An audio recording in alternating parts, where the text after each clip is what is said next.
선거제 개편을 주제로 한 중앙선거방송 토론위원회 주간 정책토론회가 열렸습니다. 국회의원 정수와 비례대표제 개편 등을 두고 다양한 의견이 질식했습니다. 김기현 국민의힘 대표가 취임 인사차 민주당 이재명 대표를 예방했습니다. 여야는 민생 문제 해결을 한 몫으로 강조하면서 관련 법안을 신속하게 처리하기로 했습니다. 한일 정상회담이 하루 앞으로 다가온 가운데 강제징용 배상 해법을 두고 공방이 거세지고 있습니다. 여당은 미래 세대를 향한 결단이라고 주장했고 야당은 굴욕적인 조공 외교라며 철회를 촉구했습니다.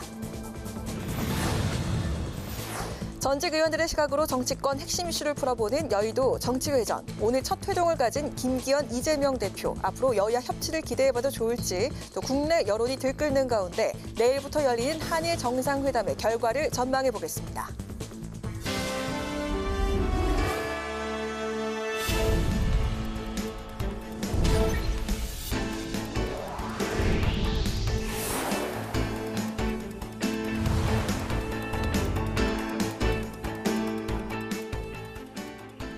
여러분 안녕하십니까? 3월 15일 수요일 국회 라이브 6 시작하겠습니다. 내년 국회의원 총선을 앞두고 국회에서 진행되는 선거제도 개편 논의와 관련해 중앙선거방송토론위원회가 정책 토론회를 열고 각 정당의 입장을 청취했습니다. 토론에 참여한 정당은 승자 독식 구조의 선거제도를 개편해야 한다고 입을 모았지만 국회의원 정수 등 개편 방식을 두고는 확연한 입장차를 보였습니다. 보도에 임채원 기자입니다. 중앙선거방송토론위원회가 개최한 선거제도 관련 제1차 정책토론회.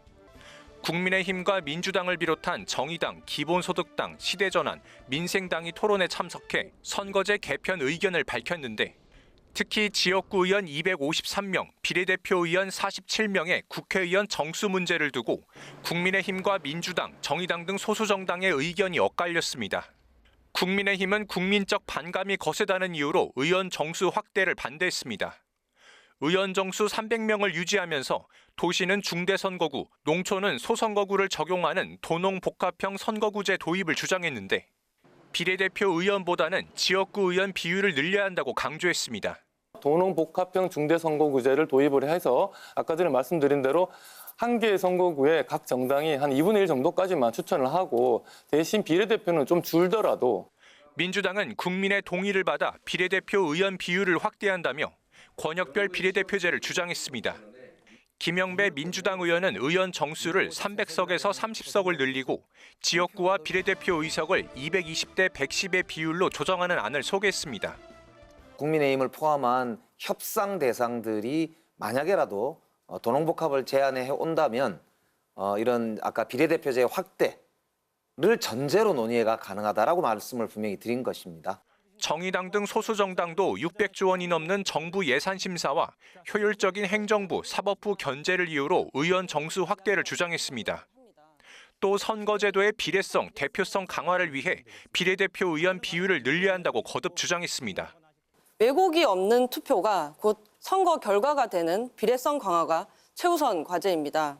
그 전제 아래 중대선거구제 역시 우리가 시도할 수 있는 개혁 방안입니다. 여야는 지역구 선거에서 아깝게 낙선한 후보자를 비례대표로 당선시키는 석패율제나 이중등록제 도입에 공감대를 형성했습니다. 21대 총선에서의 꼼수 위성정당 논란과 관련해 여야 모두 위성정당 창당에 반대한다는 입장을 밝혔습니다. 이런 가운데 여야는 내일 각각 의원총회를 열고 선거제도 개편과 관련한 당내 의견을 수렴해 입장을 정리할 예정입니다. 국회방송 임천입니다. 국민의힘 김기현, 더불어민주당 이재명 여야 대표가 오늘 첫 회동을 가졌습니다. 김기현 대표가 당선된 지 일주일 만에 성사된 만남인데요. 여야 대표는 민생을 위해 협력하자는 데 뜻을 모았습니다. 박지영 기자가 보도합니다. 취임 인사차 더불어민주당 대표실을 찾은 국민의힘 김기현 대표. 상견례 자리인 만큼 화기애애한 분위기 속에 여야 대표는 서로 손을 맞잡고 덕담을 주고받았습니다. 당선을 진심으로 축하드립니다. 그리고 민주당을 빠른 시간 내에 또 방문해 주셔서 감사드리고 환영합니다. 자주 찾아뵙고 또 시간 되면 찾아오시기도 하면서 협의의 대화 채널 계속해 나갔으면 좋겠다 말씀을 드립니다. 여야 대표는 민생을 최우선적으로 챙기자고 한 목소리를 내며 협치에도 시동을 걸었습니다. 김기현 대표는 특히 30인 미만 사업장에 대한 8시간 1시 추가 연장 근로법안 등 비교적 쟁점이 덜한 민생 법안부터 신속히 처리하자고 당부했고, 산적한 민생 문제 해결을 위해서 잘하기 경쟁해보자. 전적으로 100% 공감한다는 말씀도 드립니다. 쟁점이 좀 덜한 부분부터 먼저 빨리빨리 법안을 처리해 나갔으면 좋겠다. 이재명 대표는 여야가 함께 민생 현안을 논의할 대선 공통공약 추진단과 범국가 비상경제회의 구성을 다시 한번 제안했습니다. 더 나은 국민의 삶을 만들어내는 것이라면 언제든지 적극적으로 협조해야 된다고 생각합니다. 또 오신 김에 비상경제회의를 좀 여야 간에 구성해서 시급한 경제 현안들, 민생 현안들을 함께 논의해 가기를 기대하고요. 이재명 대표는 오늘 민생과 당내의 결속을 다지기 위한 행보도 이어갔습니다. 한국노총과 고위급 정책협의를 통해 주 69시간 근로제 개편 저지에 공동 대응하기로 결의하고, 초재선 의원이 주축이 된 당내 최대 의원 모임인 더 좋은 미래와 간담회를 진행했습니다. 김기현 대표는 이명박 전 대통령을 예방해 취임 인사를 하고 당내 화합 등에 대한 조언을 구했습니다. 김 대표는 현재 외부 연락을 차단하고 있는 박근혜 전 대통령과의 만남도 조율하고 있는 것으로 알려져 성사 여부에 관심이 모아지고 있습니다. 국회 방송 박지영입니다.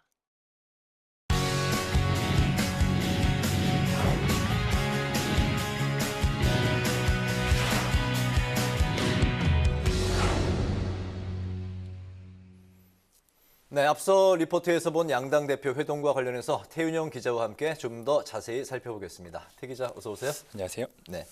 방금 이제 화면에서 이제 봤듯이 김기현 국민의힘 당대표가 이제 취임 이후 처음으로 민주당 대표 이재명 대표와 이제 첫 번째 회동을 가졌는데, 오늘 그 만남이 어떻게 이루어진 건가요? 예, 오늘 만남은 김기현 대표가 취임 인사차 이재명 대표를 찾아가는 예방 방식으로 진행됐습니다. 네. 김 대표가 제안한 걸로 알려졌는데요. 당초 국민의힘 측은 13, 14일을 제시했지만 일정이 맞지 않았고 조율 끝에 최종적으로 오늘 회동이 성사됐습니다. 오늘 회동에서 두 대표가 강조한 건 민생 현안 해결이었습니다. 여야를 떠나서 함께 민생을 해결하자, 이런 취지였는데요. 관련 내용 한번 들어보시겠습니다. 네. 궁극적인 목표는 우리 민생 잘 챙기고 국민 잘 살게 하고 행복하게 하고 나라 부강하게 하는 것이다 라는 차원에서 같은 목표를 가지고 가고 있다고 생각합니다. 우리가 여야가 입장을 떠나서 국민들의 삶을 개선하는 데 어떤 것이 더 시급한지, 어떤 것이 더 유효한지에 대해서 진지하게 또 수시로 머리를 맞대고. 네, 분위기도 좋았던 걸로 전해집니다. 이 비공개 회담에선 웃음소리도 흘러나왔고요. 안호영 민주당 수석 대변인은 비공개 회담 이후 기자들과 만나서 화기애애했다고 당시 분위기를 전하기도 했습니다.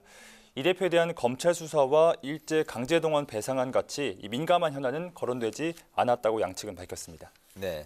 최근까지도 이제 거친 독설들이 서로 이제 오고 가고 했기 때문에 여러 쟁점들이 굉장히 지금 그 첨예하게 이제 쌓여 있잖아요. 맞습니다. 그래서 오늘 그 회동에 관심이 더 쏠렸었는데, 오늘 그 모임의 성과가 있었다면 어떤 점을 꼽을 수 있을까요? 네, 두 대표가 민생 문제에 협력하자고 한 목소리를 낸 만큼 일단 당 대표끼리 그리고 정책위 의장 차원에서도 자주 만나자, 이렇게 합의를 했습니다. 민생과 관련된 불필요한 규제를 완화하자는 데도 여야가 의견을 같이 한 걸로 전해집니다. 김 대표는 비공개 회동에서 기업의 투자나 경제와 관련해 규제를 완화해야 한다는 취지로 말했고, 이 대표도 공감대를 표한 것으로 전해졌습니다. 이 대표는 앞서 모두 발언에서 민생 경제 해결을 위한 여야 비상경제회의, 그리고 20대 대선 공통공약 입법화를 위한 이 공통공약 추진단 구성을 제안했는데요.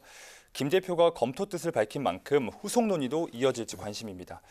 또 김 대표가 지방균형 발전과 관련된 법안, 그리고 취득세, 중과세 개선 등에서 야당 협조를 요청했습니다. 여야가 협치를 강조한 만큼 이견이 있는 법안에서 진전을 보일지도 기대해봐야겠습니다. 네, 여야 대표 간 첫 회동 소식 전해드렸고, 이번에 선거제 개편 논의 관련해서 이제 또 살펴보도록 하죠. 오늘 그 관련한 이제 방송 토론회도 열렸었는데, 국회에서도 그 논의가 계속해서 이어지고 있죠? 맞습니다. 김진표 국회의장이 이 새해 일성으로 제시한 게 바로 선거제 개편이었습니다. 구체적인 시간표도 제시하고 또 제시하면서 드라이브를 걸고 있는데요. 앞서 김 의장과 여야 원내대표는 오는 23일 본회의에서 이 선거제 개편을 위한 논의하기 위한 전원회의 구성을 합의했습니다.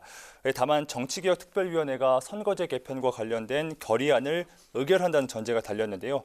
이 모레가 시한인데 정개특위에선 소선구제와 권역별 비례대표제 그리고 도동복합형 중대선거구제 같이 이 다수 안 중에서 2개의 결의안을 압축할 계획입니다. 정개특위가 복수안을 내고 또 23일 전원위가 구성되면 27일부터 2주 동안 전원위 회의를 개최하고 4월까지 선거법 개정안을 의결하겠다는 게 이 김 의장의 구상입니다. 마지막 정개특위 소위에선 정무적 절차에 대한 논의가 주를 이뤘습니다. 제도에 대해 이미 많은 논의가 이루어진 만큼 앞으로의 소위 일정 그리고 여야 각 당의 입장 정리 등 절차적 논의에 집중한 건데요. 국민의힘과 민주당 그리고 정의당까지 내일 나란히 의원총회를 열고 선거제 개편과 관련해 당내 의견을 모을 예정입니다. 네, 공직선거법상 이제 그 총선일로부터 1년 전, 그러니까 이제 내년 4월 10일에 이제 총선이 있지 않습니까? 그러니까 올해 4월 10일까지 선거제도를 이제 확정해야 되는데 이 가능성 지금 어떻게 전망되고 있나요? 이게 선거제 개편에 따라서 의원들마다 또 정당들마다 유불리가 나뉘기 때문에 상당 시일이 걸릴 수 있다 이런 전망이 나오고 있습니다. 주호영 국민의힘 원내대표도 이 선거제 개편과 관련해서 아무도 예측조차 못하고 있다 이렇게 밝혔습니다. 또 이 당내에서도 뚜렷한 다수 의견이 없고 그리고 이 어느 당이 선호한다고 해도 다른 당의 동의가 필요하기 때문에 합의점을 찾기 어려울 거다 이런 전망도 내렸습니다. 다만 지금까지 김 의장의 로드맵대로 국회가 차근차근 논의를 진행하고 있고 또 정개특위 문턱만 넘으면 전원위에서 어떻게 됐든 이 결론이 나올 수 있다는 이 희망 섞인 전망도 동시에 나오고 있어서 이 진행 상황은 계속 지켜봐야겠습니다. 네. 내일 여야가 의총에서 선거제 개편과 관련해 어떤 결론을 낼지 또 관심사가 될 것 같습니다. 태윤영 기자 잘 들었습니다. 고맙습니다. 그렇습니다.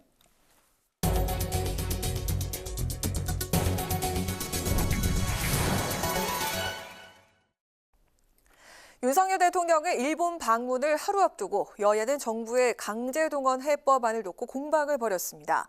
민주당은 망국적 굴욕이라면서 제3자 변제안 처리를 촉구하는 규탄 대회를 열었고 국민의힘은 정부 해법안은 한일 관계 정상화를 위한 대승적 결단이라고 반박했습니다. 김동희 기자입니다. 한일 정상회담을 하루 앞두고 여야는 정부가 발표한 강제동원 피해자에 대한 제3자 변제안을 놓고 신경전을 벌였습니다. 민주당은 윤석열 정권이 일본의 사죄와 반성은 뒷전이고 조공 보따리부터 챙긴다고 비판했습니다. 또 탄핵당한 정권이 벌였던 일을 답습하지 말라며 한일 정상회담에서 굴욕, 굴종 외교를 정상화하라고 촉구했습니다. 벌써부터 지소미아 백기투항, 또 원전 오염수 백지수표 상납, 이런 온통 양보 소식만 들려오고 있습니다. 강제동원 피해자를 제물 삼아서 한미일 군사동맹의 단초를 마련하려 한다면 국민저항이라는 판도라 상자를 여는 것임을 명심하기 바랍니다. 민주당은 용산 대통령실 앞에서 대일 굴욕 외교 저지 기자회견을 열고 일본의 죗값을 한국 기업이 갚으라는 건 셀프 배상이자 굴욕 외교라고 비판했습니다. 또 정부 해법은 가해국의 진정한 사과와 반성 그리고 전범 기업의 최소한의 배상이 모두 빠졌다며 철회를 재차 촉구했는데 윤 대통령의 방일 기간 동안 광화문에서 집중 시위를 이어가기로 했습니다. 국민의힘은 정부가 제시한 해법이 미래를 향한 대승적 결단이라고 반박했습니다. 그러면서 민주당을 향해 12년간 중단됐던 한일 정상 교류 재개를 앞두고 흠집 내지 말라고 비판했습니다. 일본의 만행을 용서하기 힘들지만 우리 세대에서 매듭 짓고 다음 장으로 넘어갈 때라고 생각한다.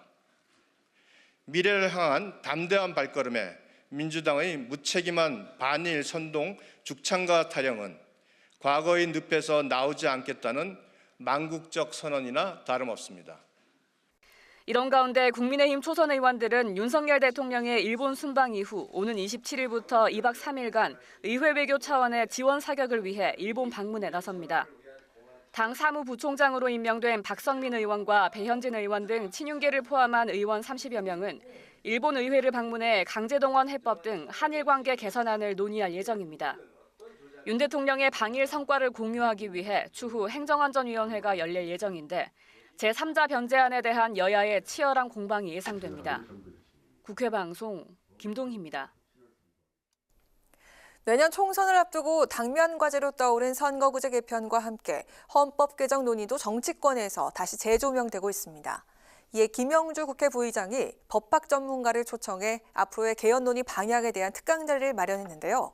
정부 형태가 중심이 된 개헌 논의로는 국민을 설득할 수 없을 것이라고 조언했습니다. 장정현 기자가 다녀왔습니다.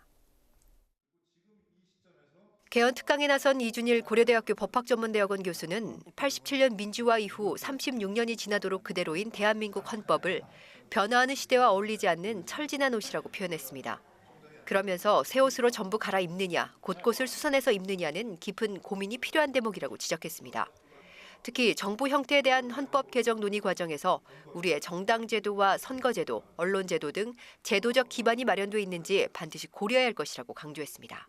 정당대 민주주의라든지 과연 이런 정당 제도가, 언론 제도가, 선거 제도가 확실히 자리 잡고 있느냐, 이런 것도 고민을 해봐야 되기 때문에 과연 옷을 다 벗어버리는 것이 최선의 선택인가, 아니면 조금 수선해서 입는 선택을 해야 될 것인가.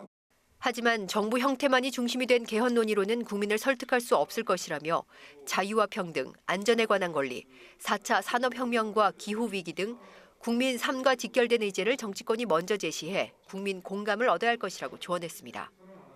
강연을 마련한 김영주 국회 부의장을 비롯해 참석한 국회의원들도 개헌 논의 과정에서 어떻게 국민적 동력을 이끌어낼지가 과제라는 데 인식을 함께했습니다. 지금 대통령을 2번 하느냐, 1번 하느냐, 내각제로 하느냐, 중임 아니면은 지금 중선거구로 하냐, 소선거구로 하냐, 이런 게 부각이 되다 보니까 그 정치가 국민들한테 신뢰를 받지 못하는 여러 가지 이런 부분에 우리가 개헌에 탁 막혀 있지 않나, 이런 생각이 듭니다.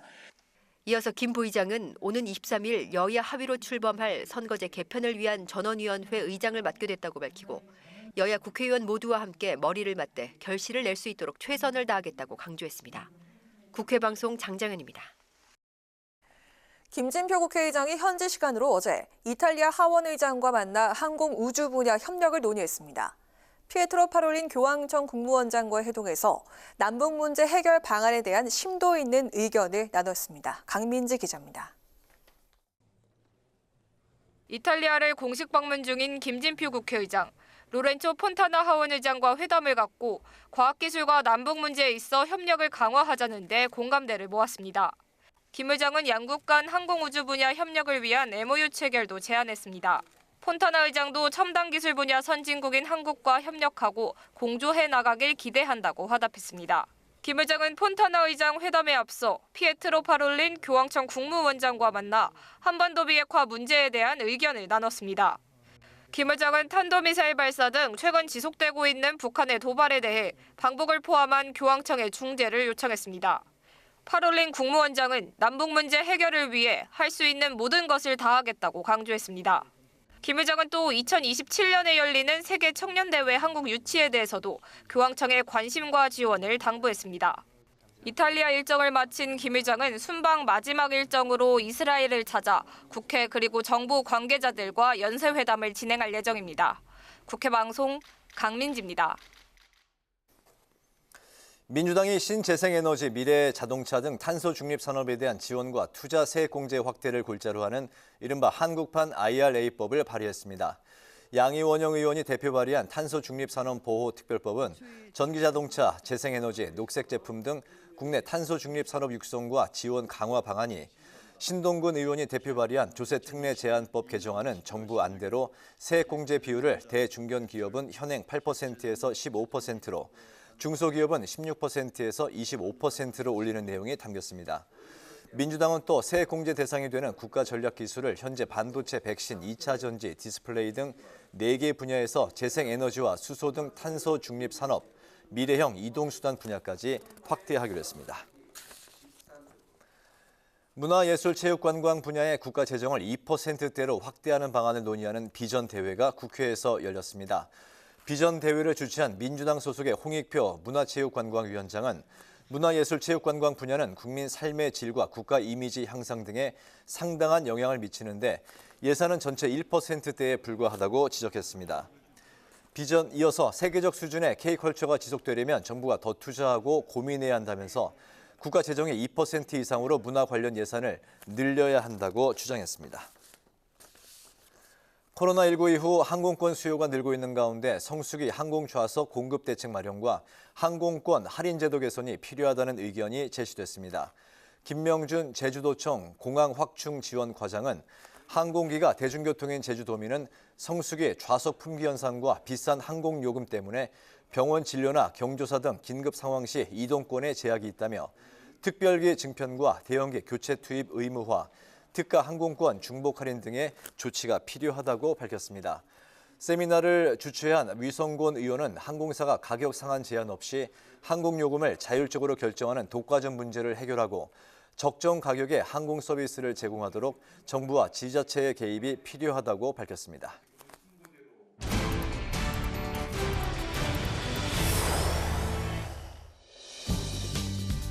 3월 15일 정치권의 뜨거운 말말말 강아랑의 정치톡 시작하겠습니다. 오늘 첫 번째 정치톡은 집안의 폭탄입니다. 이재명 민주당 대표가 어제 여의도 중앙당사에서 당원존 라이브 행사를 가졌죠. 이 자리에서 내부 공격을 자제해달라면서 직접 요청을 했습니다. 그 집안에 폭탄 던지는 거 똑같죠. 너는 왜 나와 생각이 달라? 라고 해서 막 색출하고 청원해가지고 망신을 주고 공격을 하면 기분은 시원할지 모르겠는데 당의 단합을 해치잖아요. 아니 누구를 제명하자고 청원을 하고 이러면 적대감이나 이게 더 심해지지 않겠어요? 유튜브로 생중계가 된 행사에 당원 200여 명이 참석한 것으로 알려졌습니다. 그간 비명계에선 이 대표가 강성 지지자들의 집단 행동을 사실상 내버려두고 있는 게 아니냐면서 불만이 나오기도 했었죠. 박지원 전 비대위원장과 이낙연 전 대표의 출당 권유 및 영구 제명 청원에 대해서도 입을 열었는데요. 징계 청원은 신중해야 한다면서 제동을 거는 한편 당 통합을 위해선 내부 공격을 멈춰야 한다면서 강한 뜻을 내비친 겁니다. 이 대표의 뜻이 전해지자 개혁의 딸 회원도 인터뷰를 통해서 목소리를 냈습니다. 개딸 회원이라는 표현보다는 이재명 의원의 적극 지지자라는 표현이 더 좋을 것 같습니다. 알겠습니다. 당원들도 답답하기 때문에 또 행동에 나서서 일부의 지지자분들은 표현을 하시고 또 의원들에게 직접적으로 의사를 전달할 수 있는 매개체가 없잖아요. 조금 자제를 해야겠다라는 생각도 많이 하고 있습니다. 자신을 이 대표의 강성 지지자라고 밝힌 박예슬 씨. 답답한 마음에 행동으로 나서다 보니 문자로 격한 감정까지도 표출하게 된 것이라고 밝혔는데요.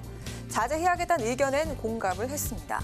한편 고민정 민주당 의원은 자신은 친문이자 친명이고 개딸이자 수박이라면서 갈라치기를 경계한 이 대표의 주장에 힘을 보탰는데요. 이럴 때일수록 뭉쳐야 한다면서 목소리를 높였습니다.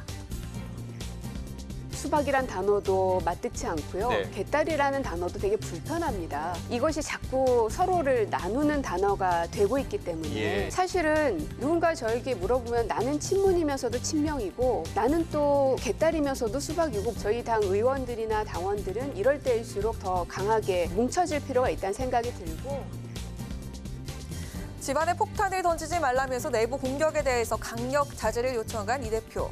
지지층 간의 갈등 분열이 좀 줄어들게 될까요? 자, 이어서 두 번째 정치톡. 주 69시간 근무입니다. 논란이 되고 있는 주 최대 69시간 근로시간. 대통령실이 재검토 지시에 이어서 노동약자의 여론을 세밀히 청취하겠다고 밝혔습니다. 윤석열 대통령의 노동시장 정책의 핵심은 노동약자의 권익 보호에 있습니다. 자유롭게 노사 협의할 수 있도록 하되 주당 최대 근로시간은 노동약자의 여론을 더 세밀하게 청취한 후 방향을 잡을 것입니다. 김은혜 대통령실 홍보수석 예정에 없던 긴급 브리핑을 열고 윤석열 정부의 노동시장 정책 핵심은 노동약자의 권익을 보호하기 위한 것이라고 강조했습니다. 윤 대통령이 재검토를 지시한 지 하루 만에 홍보수석이 나서서 재차 설명한 건 부정적인 여론 확산을 막으려는 취지로 풀이가 되고 있습니다. 획일적으로 주 52시간으로 묶어놓는 것이 때로는 산업 현장에 맞지 않다 하는 현장의 목소리들이 있습니다. 그렇다고 하더라도 주 69시간은 너무 과도한 시간이라고 보여지기 때문에 현장의 목소리를 직접 듣고 여론을 수렴한 다음에 결정해야 될 사안이다 그렇게 보고 있고요. 여당에선 근로시간 개편의 장점이 알려지지 않았기 때문에 홍보가 필요하다면서 목소리를 높였는데요. 진지하게 국민 의견을 수렴할 것이라고 밝혔습니다. 반면에 민주당은 정부를 향해서 국민의 삶을 모르기 때문에 나오는 정책마다 탁상 행정이라면서 비판의 날을 세웠습니다. 정부와 여당, 대통령실 모두 국민 삶의 어려운 현실을 모르니 나오는 정책마다 탁상 행정일 뿐입니다. 정부와 여당은 대통령 말 한마디에 우왕좌왕하기만 할 뿐 피해는 고스란히 국민 몫입니다. 네, 뿐만 아니라 박주민 민주당 의원은 주 69시간 근무제 재검토 지시 자체에도 부정적인 입장을 보였는데요. 폐기를 해야 한다면서 목소리를 높였습니다. 반대 여론에 밀려서 재검토 지시를 한 것 아닌가 생각을 하는데요. 재검토할 것이 아니라 당장 폐기되는 게 오히려 맞다고 봅니다. 괜히 MG 하면서 노동자들을 세대로 갈라치게 하지 말고 전체 노동자들의 이야기를 좀 들을 필요가 있다고 생각합니다. 재검토 지시가 내려진 주 최대 69시간 근무제도 논란은 계속될 것으로 보이는데요. 여러분의 생각은 어떠신가요? 지금까지 강아랑의 정치톡이었습니다.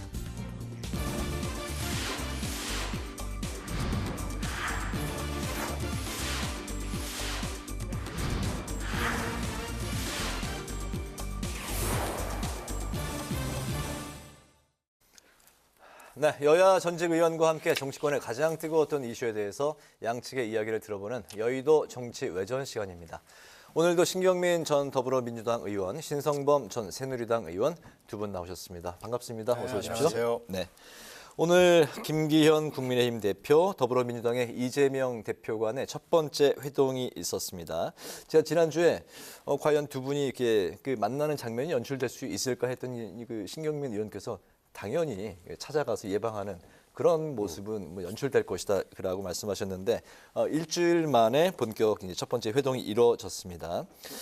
그동안 이제 그 두 대표가 굉장히 그 날선 공방들을 벌였기 때문에 죽음의 그림자가 드려져 있다, 봉고파직, 위리안치 이런 말씀들을 많이 하셨기 때문에 오늘 과연 만나면 어떤 이야기들이 오고 갈까, 표정들은 또 어떨까 관심이 더 컸던 것 같습니다. 근데 실제 뚜껑을 열어보니까 격주로 만나서 식사를 하자, 공동 공약을 추진하자 이렇게 분위기가 좀 화기애애했던 것 같은데 어떻게 보셨습니까? 당연히 그래야죠. 그렇게 안 하면은 정치인도 아니고 더군다나 여야 대표할 자격이 없는 거죠. 그 사이에 오고 갔던 얘기들은 매우 사나웠죠. 네. 그리고 특히 경기도 전 비서실장이 유명을 달리했던 만큼 거기에 대해서 신랄한 비난이 있었고 그건 어쩔 수 없는 거고요. 그건 피차에 다 접어두는 거고 네.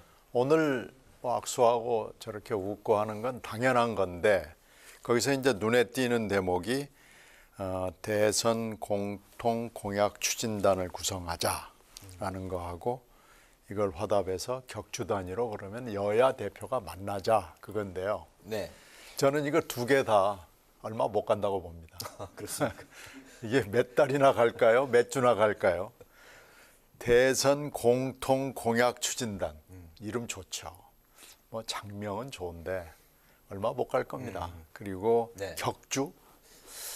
밥 먹으면 인간적으로 좀 친해지지 않습니까? 그래도 가다가 보면 또 싸울 일 생기고요. 네. 싸우면은 소화 안 되니까 한번 걸릅시다. 해서 건너뛰고 그러면 한 달이 격주가 한 달이 될 수도 있고 한 달 반이 될 수도 있고 두 달이 될 수도 있고 그래서 저는 이거 얼마 못 간다에 배팅합니다. 알겠습니다. 오늘 그 만남 어떻게 보셨습니까? 김기현 여당의 지도부가 완벽하게 구성되고 나서 제대로 된 지도부끼리의 만남이잖아요. 그 전에 이준석 대표는 원외였고 불안했단 말이에요. 그러니까 못 만났던 건데 어찌됐건 제가 둘 다 김기현 대표와 이재명 대표 둘 다 필요했다.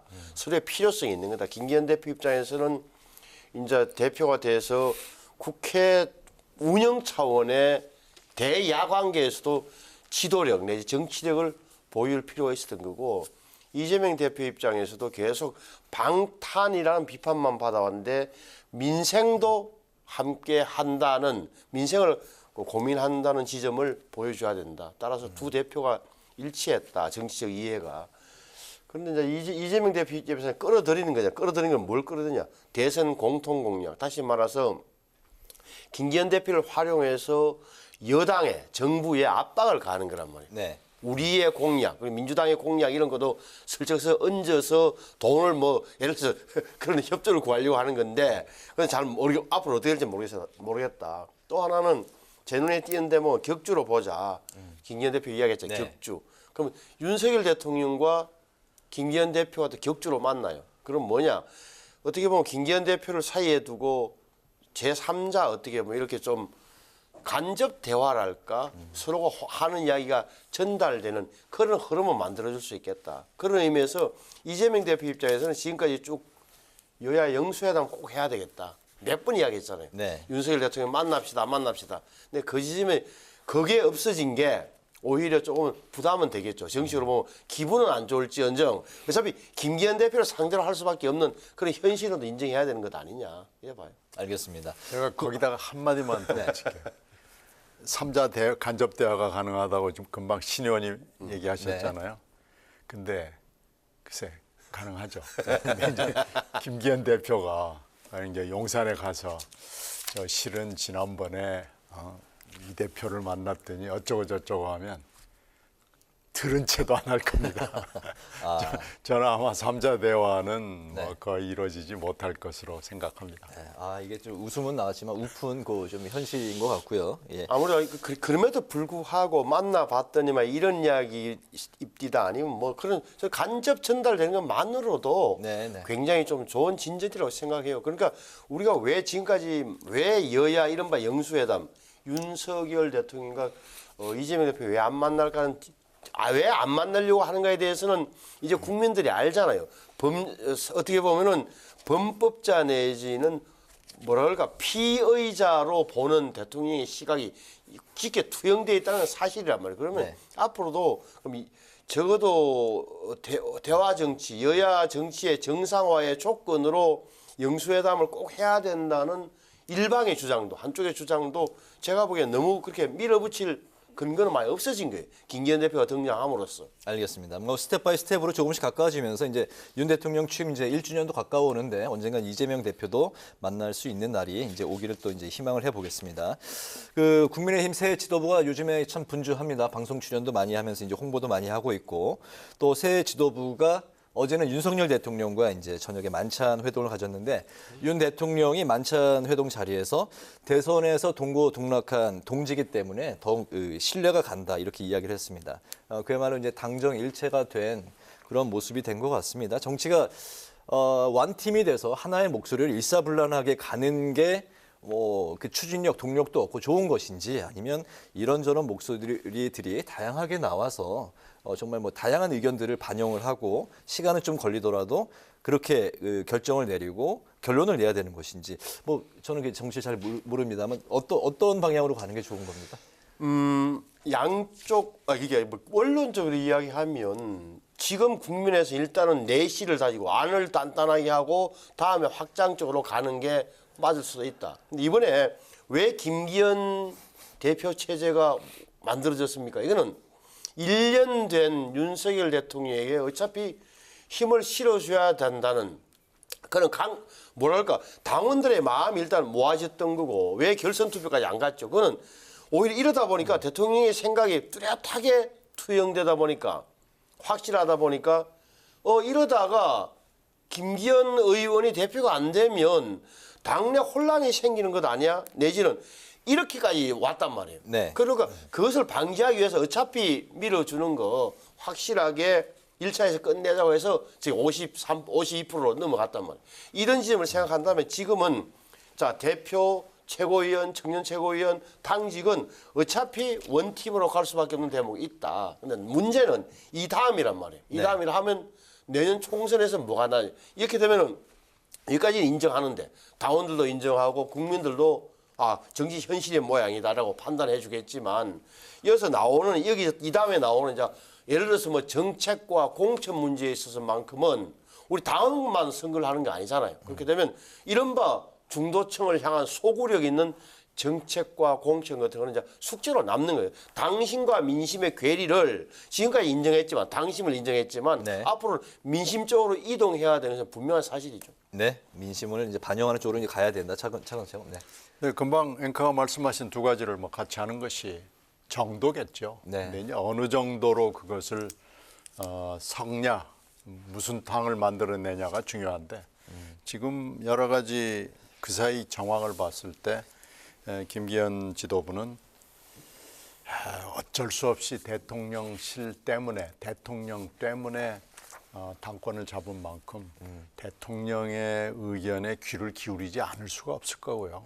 거기에 아무래도 더 비중이 갈 수밖에 없어서 아마 계속해서 이게 결국은 불만 요인이 되고 이것 때문에 여러 가지 당내 분란으로 또 이렇게 옮겨올 가능성이 굉장히 높죠.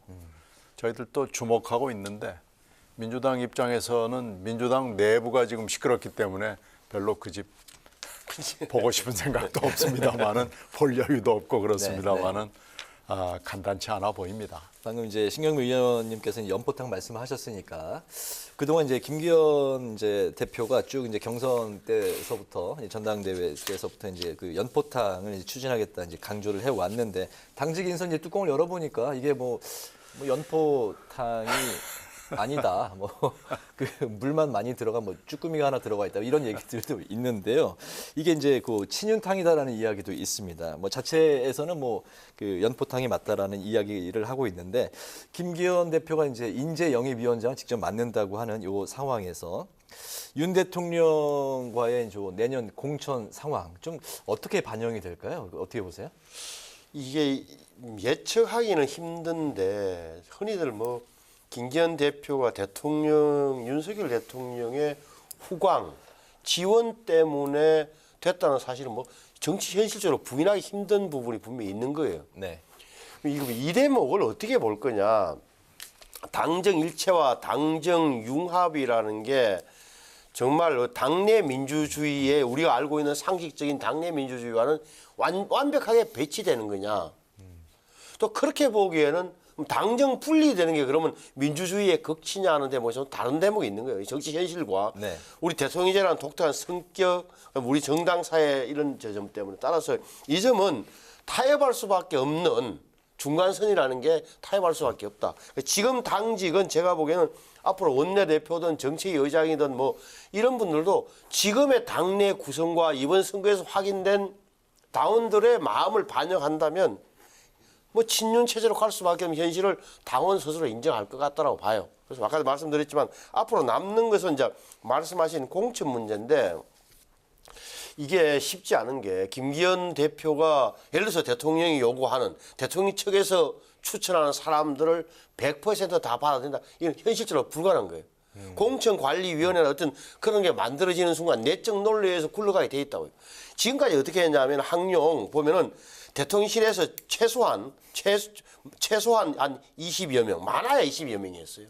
이분들을 공천했으면 좋겠다. 우리 대통령의 뜻이다라고 정무수석이 들고 와서 그게 대표나 사무총장 통해서 공관위에 전달되면서 다시 한번 섞어서 심사를 했단 말이에요. 근데 윤석열 대통령이 어떻게 할지는 모르겠어요. 제가 보기에는 당의 자기신의 생각을 강하게 투영하고자 하는 의지는 있을 텐데 현실적으로 나중에 공관위가 만들어지고 나면 어떻게 될까 좀 봐야 돼요. 그래서 이걸 일률적으로 완전 윤심대로 의중 그대로 공천이 진행될 거라고 보는 것도 제가 보기에는 현실과 안 맞을 대목이 분명히 생길 것 같다고 봐요. 알겠습니다. 그 신경민 의원님은 예전에 공천관리위원장도 당에서 그런 직도 맡으셨잖아요. 네.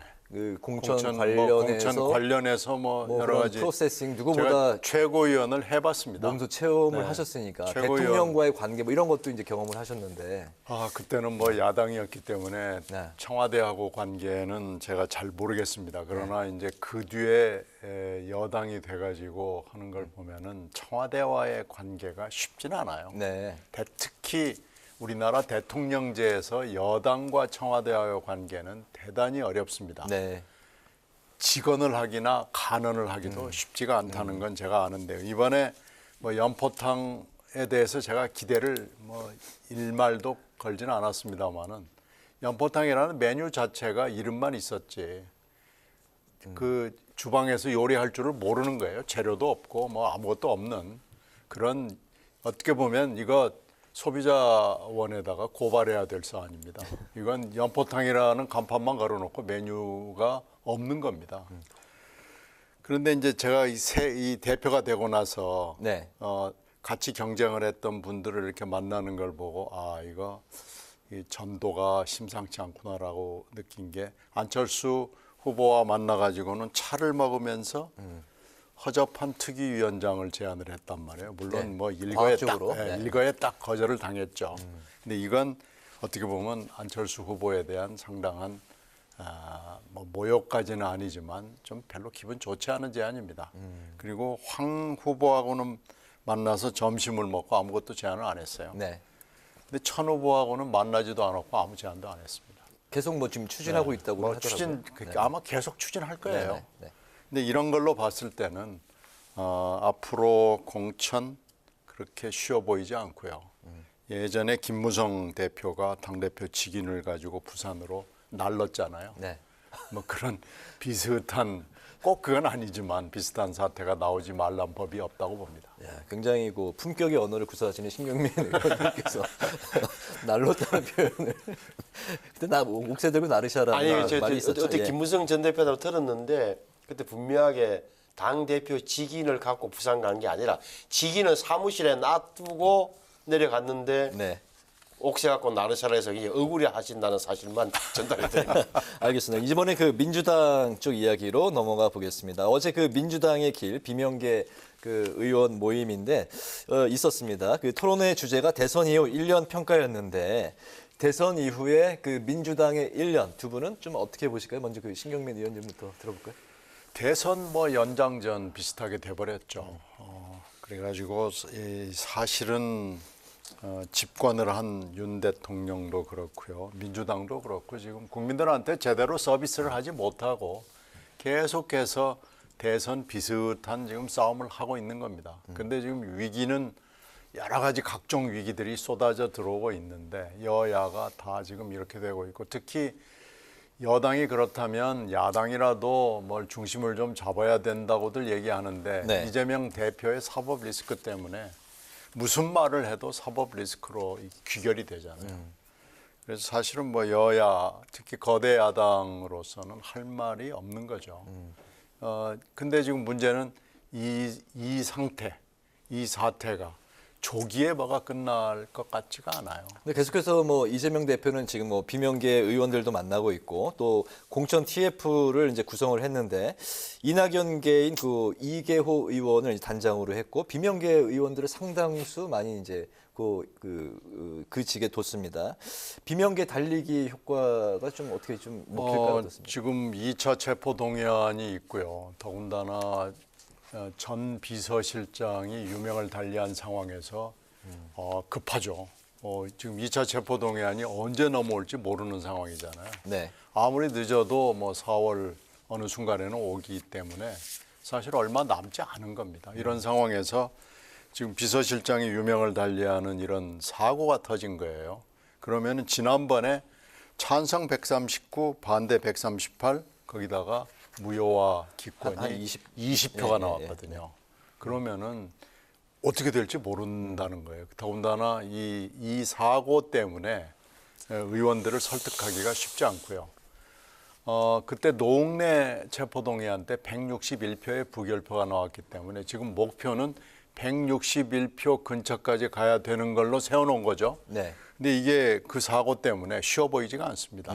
잘못하면 가결이 될 수도 있다는 위기감이 있기 때문에 네. 지금 이재명 대표로서는 후끈 달았죠. 그래서 계속해서 의원들을 만나고 설득하고 네. 뭔가 하여튼 굉장히 좋은 유화적인 몸짓을 할 수밖에 없죠. 네. 하지만 효과는 별로 없을 것이다라는. 효과는 잘 모르겠습니다만은 네, 네. 그렇게 좋아 보이지는 않아요. 네, 네.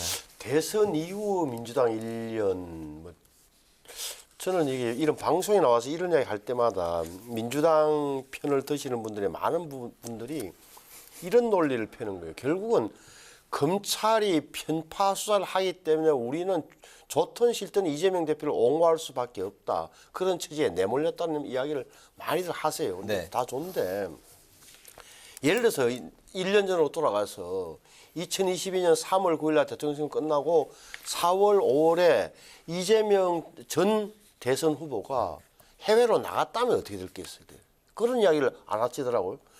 황룡 대법원 선거에서 패자는 해외로 떠나줬어요. DJ도 그렇고 나머지 다 그랬다고. 그 왜 그러냐면은 약간 뭐 지금은 윤석열 대통령의 시간에 대한 측면도 있고 그렇게 만약에 밖으로 나갔더라면 대장동 수사를 검찰이 계속할 수 있었을까요?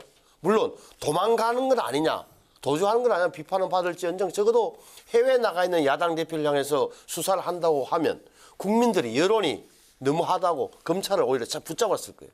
그런데 자 3월에 선거하시고 바로 6월 달에 6월 달에 보궐선거 나오시고 바로 이 2달 후에 8월 달에 대표가 되신 이 지점에서 문제가 생겼단 말이에요. 그러면 저는 1년 동안 모든 뉴스의 초점이 이재명 아침에 들고 나면 이재명 대표는 또 이렇게 된 게 1년 상황이라는 사실은 냉정하게 인정해 줄 필요가 있는 거예요.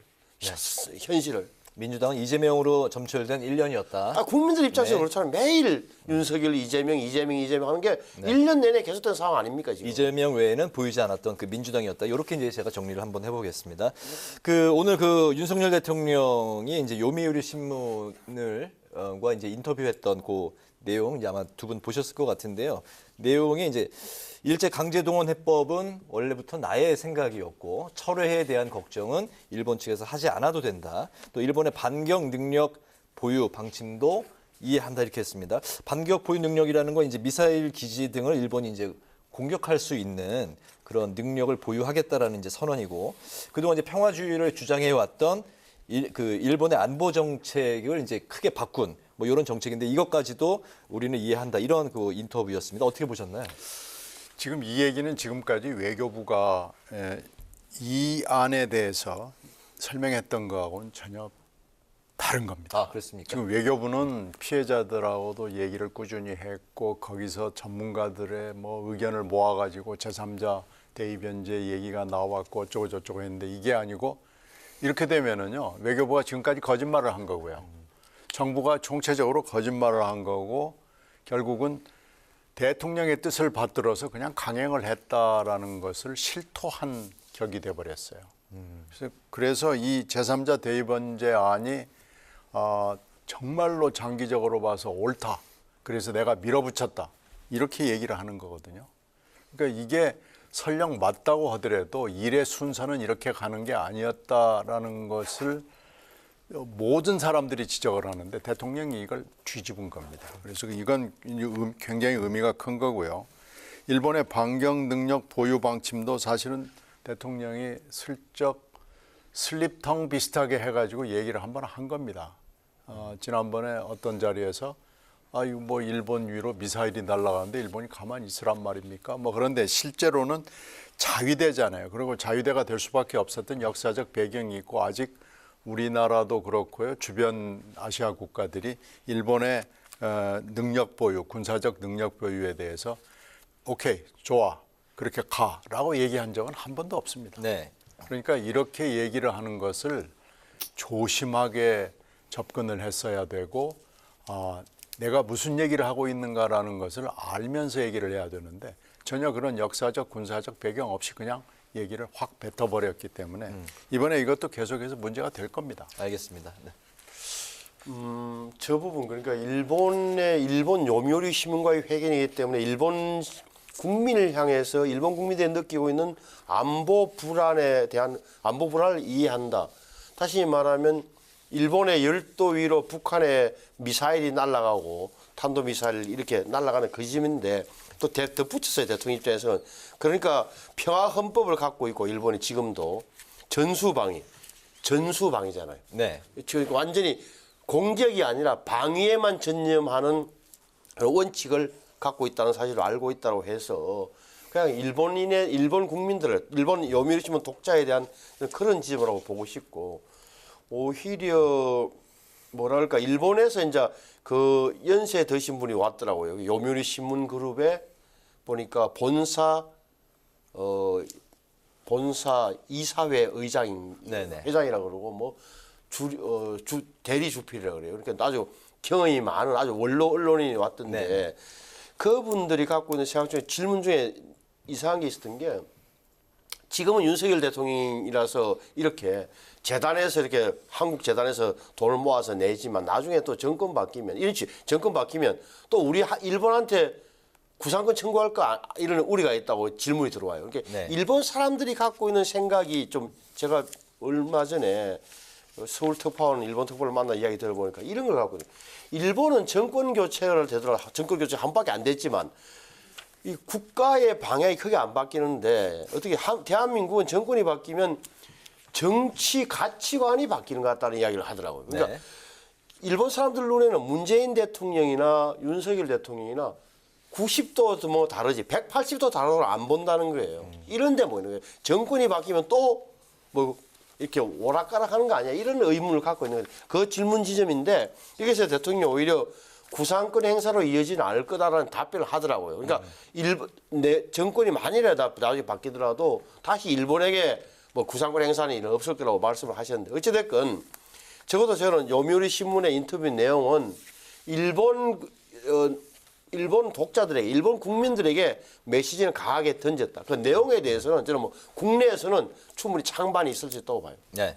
어쨌든 그 윤석열 대통령이 이제 그 내일부터 그 한일 정상회담 이틀 동안 이제 그 갖기 위해서 일본을 이제 방문을 하는데 방문 전에 분위기는 최대한 대통령으로서는 관계 개선을 위해서 그러니까. 여러 가지 할 수 있는 그걸 지금 열어놓은 것 같습니다. 그 3.1절 기념사 또 일제 강제 징용 동원에 대한 해법 제3자 변제 방식, 요미우리와의 이제 인터뷰 등등 이렇게 이제 우리가 만약에 한일과의 관계를 위해서 그 찻잔에 물을 반 정도 담았다면 일본은 좀 어떻게 화답할 것 같아요? 그 마지막 질문을 좀 짧게 좀 들어볼까요?